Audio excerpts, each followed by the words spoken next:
Okay, I'd like to do a quick run through on the process of going from a goods receipt PO through to an AP invoice.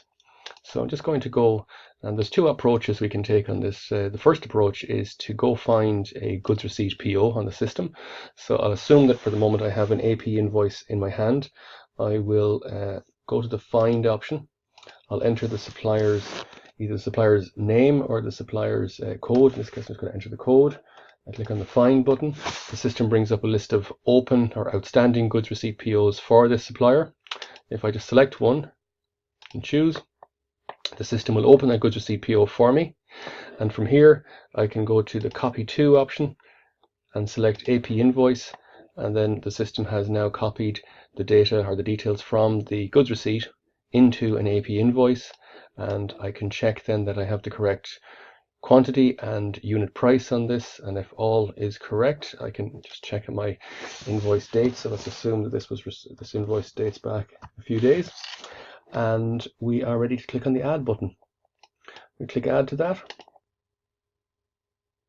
and that's it. The system has now added that AP invoice for us. If we just come out of this goods receipt for a moment, we'll see within the AP invoice there is an icon up here that says base document. If I click on the base document, it brings me back to the goods receipt PO from whence the purchase invoice has come. If I right click on the purchase invoice, I can go to the relationship map, and again it's going to show me that this AP invoice is now open. It means it hasn't been paid, it's outstanding.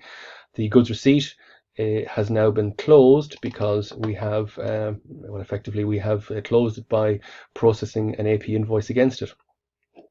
So that's one approach. That's going from the goods receipt PO straight through to an AP invoice, and that's fine if it's a thing that our goods receipts generally match exactly with an AP invoice. If, however, we have an invoice which covers perhaps a number of receipts, then we can take it in a different direction. We can go to the AP invoice. So we're in add mode here in the AP invoice. We'll enter that supplier's account code again, and the system now selects that supplier, so it's as if we were entering an AP invoice, which is relating to no other transaction on the system. Or I can go copy from, and in this instance I'm copying from goods receipts. I can see there are now 4 goods receipts outstanding. I can select all of them, or I can just isolate for 1 or 2 or 3, or again all of them. I click on the choose option. The system now brings up the draw document wizard, and from here I can select to customize.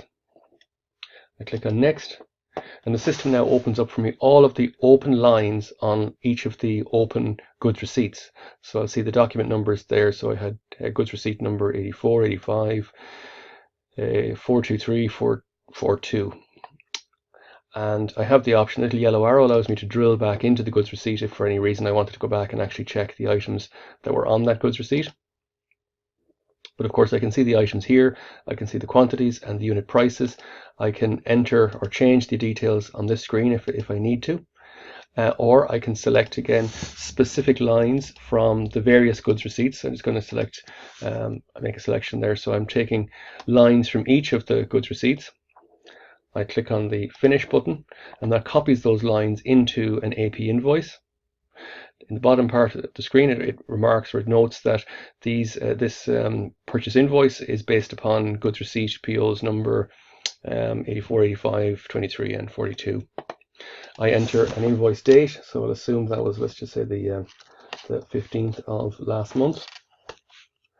And if everything else is okay, I can enter an invoice number. So this is the supplier's invoice number. If I need to change any details, I can still change the values of the details here. But for now, I'm going to assume all is okay.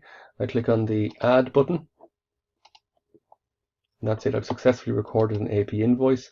Again, if I go back and look at this, the base document this time, base document is grayed out because it's not possible now to go to all of the base documents from there. But if I click on the, or right click rather, on the AP invoice and click on the relationship map, the system will then show me the various goods receipt POs from which this AP invoice originates. And here I can drill back into any one of those goods receipts. I'll see the system is indicating that this goods receipt PO is still outstanding.